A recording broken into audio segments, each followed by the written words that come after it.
নমস্কার বন্ধুরা, সুপ্রিয়া রান্নাঘরে আবারও একটা নতুন পর্বে তোমাদের সকলকে স্বাগত।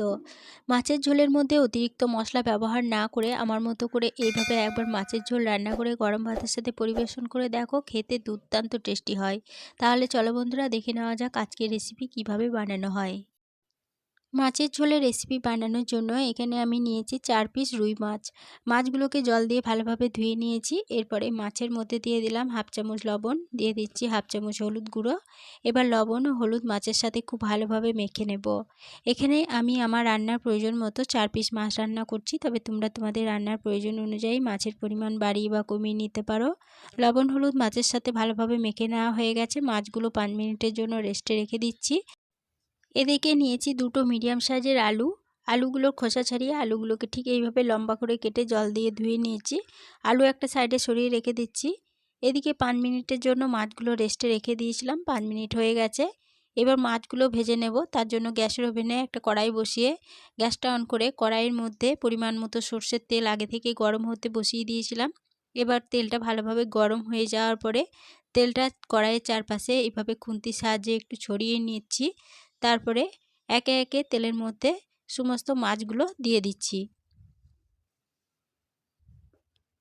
একে একে সমস্ত মাছগুলো তেলের মধ্যে দিয়ে দিলাম। এরপরে বেশ কিছুক্ষণ অপেক্ষা করব এক পিঠ ভাজা হয়ে যাওয়ার জন্য। এক পিঠ যখন ভাজা হয়ে গেছে তখন মাছের অপর পিঠটা উল্টে দিচ্ছি। আর এইভাবে উল্টে পাল্টে মাছগুলোকে ভালোভাবে ভেজে নেব। উল্টে পাল্টে মাছগুলোকে তেলের মধ্যে ভালোভাবে ভেজে নিলাম। মাছগুলো দেখো বেশ লালচে করে ভাজা হয়ে গেছে। এবার এই মাছগুলো তেল থেকে তুলে নেব।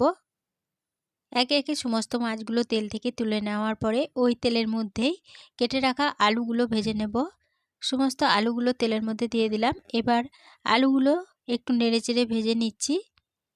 আলুগুলো একটু নেড়েচেড়ে ভেজে নেওয়ার পরে আলুর মধ্যে একটা ঢাকা দিয়ে দেব। ঢাকা দিয়ে আলুগুলো ভাজা হতে দেব। আলুগুলো ভাজা হতে থাক, সেই ফাঁকে আমি মশলাটা রেডি করে নেব। তার জন্য এখানে একটা বাটি নিয়েছি। এবার এই বাটির মধ্যে দিয়ে দিচ্ছি 1 চামচ রাঁধুনি। এরপরে দিয়ে দেব 1.5 চামচ গোটা জিরে, দিয়ে দিচ্ছি হাফ চামচ গোলমরিচ। এখানে গোলমরিচের ঝালটা তোমরা যেমন ঝাল খাবে সেরকম অনুযায়ী কম বেশি করে নিতে পারো। এরপরে দিয়ে দিচ্ছি কয়েক টুকরো আদা, দিয়ে দেব দুটো কাঁচা লঙ্কা। কাঁচা লঙ্কা ঝালটা তোমরা যেমন খাবে সেরকম অনুযায়ী কম বেশি করে নিতে পারো। এবার সমস্ত উপকরণ আমি শিলের মধ্যে বেটে নেব। শিলটা ভালোভাবে ধুয়ে নিলাম। এরপরে শিলের মধ্যে সমস্ত মশলাগুলো দিয়ে সামান্য জল দিয়ে মশলাটা ভালোভাবে বেটে নিলাম। মশলা বেটে নেওয়া হয়ে গেছে। মশলা একটা সাইডে সরিয়ে রেখে দিচ্ছি। এরপরে আলুগুলো দেখো আমি 2 মিনিটের জন্য ঢাকা দিয়ে ভাজা হতে দিয়েছিলাম। 2 মিনিট পর ফিরে এসে ঢাকা খুলে নিলাম। ঢাকাটা খুলে নিয়ে আলুগুলো আবারও একবার নেড়েচেড়ে নিয়ে আলুগুলো তেল থেকে তুলে নেব। আর আলুগুলো দেখেই বুঝতে পারছো বেশ ভালোভাবে ভাজা হয়ে গেছে। এবার ওই আলু ভাজার তেলে ফোড়নের জন্য দিয়ে দিলাম হাফ চামচ 5 ফোড়ন, একটা গোটা শুকনো লঙ্কা। এবার ওই ফোড়নগুলো ভালোভাবে ভেজে নিচ্ছি। ফোড়নগুলো ভালোভাবে ভেজে নেওয়ার পর ফোড়ন থেকে যখন সুন্দর গন্ধ বেরোতে শুরু করে দিয়েছে তখন তেলের মধ্যে দিয়ে দেব পেঁয়াজ কুচি। এখানে দুটো মিডিয়াম সাইজের পেঁয়াজ আমি এইভাবে লম্বা করে কুচি করে রেখেছিলাম।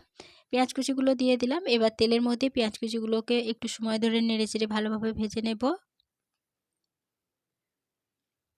বেশ কিছুক্ষণ সময় ধরে পেঁয়াজ কুচিগুলোকে দেখো নেড়েচেড়ে ভেজে নিলাম। এর বেশি আর কিন্তু পেঁয়াজগুলো ভাজবো না, একদম লালচে করে কিন্তু পেঁয়াজগুলো ভাজবো না, ঠিক এইভাবে ভেজে নিতে হবে। এবার এই পেঁয়াজের মধ্যে দিয়ে দেব একটা মিডিয়াম সাইজের টমেটো কুচি। এরপরে দিয়ে দিচ্ছি সামান্য পরিমাণ লবণ। টমেটোটাকে একটু সময় ধরে নেড়ে কষিয়ে নেব। টমেটোটা 1 মিনিট মতো নেড়ে কষিয়ে নেওয়ার পরে টমেটোটা যখন একটু নরম হয়ে গেছে তখন যে মশলা বেটে রেখেছিলাম সেই মশলা বাটাটা দিয়ে দেব। সমস্ত মশলা বাটা দিয়ে দিলাম। এরপরে দিয়ে দিচ্ছি 1 চামচ হলুদ গুঁড়ো। এবার গ্যাসের ফ্লেমটা লো টু মিডিয়ামে রেখে মশলাটা ভালোভাবে নেড়েচেড়ে কষিয়ে নেব। এখানে আমি মশলাগুলো শিলের মধ্যে বেটে নিয়েছি, তবে তোমরা চাইলে মিক্সিং জারের মধ্যেও মশলাগুলো বেটে নিতে পারো। তবে শিলে মশলা বেটে রান্না করলে রান্নার স্বাদ কিন্তু অনেক গুণেই বেড়ে যায়। লো টু মিডিয়াম ফ্লেমে মশলাটাকে দেখো মিনিট 5 সময় ধরে নেড়েচেড়ে কষিয়ে নিলাম। মশলা ভালোভাবে কষানো হয়ে গেছে। এবার এই মশলার মধ্যে দিয়ে দেব ভেজে তুলে রাখা আলুগুলো। সমস্ত আলুগুলো দিয়ে দিলাম। এবার মশলার সাথে আলুগুলো একটু নেড়েচেড়ে কষিয়ে নিচ্ছি। আলুগুলো একটু নেড়ে কষিয়ে নিলাম। এরপরে এর মধ্যে দিয়ে দেব পরিমাণ মতো জল। এরপরে দিয়ে দিচ্ছি স্বাদ মতো লবণ, আর স্বাদের ব্যালেন্সের জন্য হাফ চা চামচ চিনি দিয়ে দিচ্ছি। এবার ঝোলের সাথে সমস্ত উপকরণ ভালোভাবে নেড়ে মিশিয়ে নিচ্ছি। এরপরে এর মধ্যে একটা ঢাকা দিয়ে দেব। ঢাকা দিয়ে মিডিয়াম ফ্লেমে ঝোলটাকে একটু সময় ধরে রান্না করে নেব। ঢাকা দিয়ে মিডিয়াম ফ্লেমে ঝোলটা 2 মিনিটের জন্য রান্না হতে দিয়েছিলাম। 2 মিনিট পর ফিরে এসে ঢাকা খুলে নিলাম। ঢাকাটা খুলে নেওয়ার পরে ঝোলটা ভালোভাবে নেড়েচেড়ে নিয়ে এই ঝোলের মধ্যে একে একে ভেজে তুলে রাখা মাছগুলো দিয়ে দিচ্ছি। একে একে সমস্ত মাছগুলো ঝোলের মধ্যে দিয়ে দিলাম। এবার মাছগুলো ঝোলের সাথে একটু ভালোভাবে নেড়ে মিশিয়ে নিচ্ছি। এরপরে আবারও ঝোলটাকে একটু ফুটিয়ে রান্না করে নেব। ঝোলের সাথে মাছগুলোকে 2 মিনিট মতো ফুটিয়ে রান্না করে নিলাম। এরপরে ঝোলটা আবারও একবার ভালোভাবে নেড়েচেড়ে নিয়ে এই ঝোলের মধ্যে দিয়ে দেব একটা চেরা কাঁচা লঙ্কা। লঙ্কাটা দিয়ে ঝোলটা আবারও একবার ভালোভাবে নেড়েচেড়ে নিলাম। এরপরে গ্যাসের ফ্লেমটা বন্ধ করে দিলাম। মাছের ঝোল পরিবেশনের জন্য একদম রেডি হয়ে গেছে। আজকে রেসিপি প্রথম থেকে শেষ অবধি দেখার জন্য তোমাদেরকে অসংখ্য ধন্যবাদ। রেসিপিটা ভালো লেগে থাকলে প্লিজ লাইক, কমেন্ট ও সকলের সাথে শেয়ার করে দিতে ভুলো না। নতুন বন্ধু হয়ে থাকলে চ্যানেলটা সাবস্ক্রাইব করে পাশে থেকো। আজকের রেসিপিটা এই পর্যন্তই ছিল। ফিরে আসবো আবার নতুন কোনো রেসিপি নিয়ে।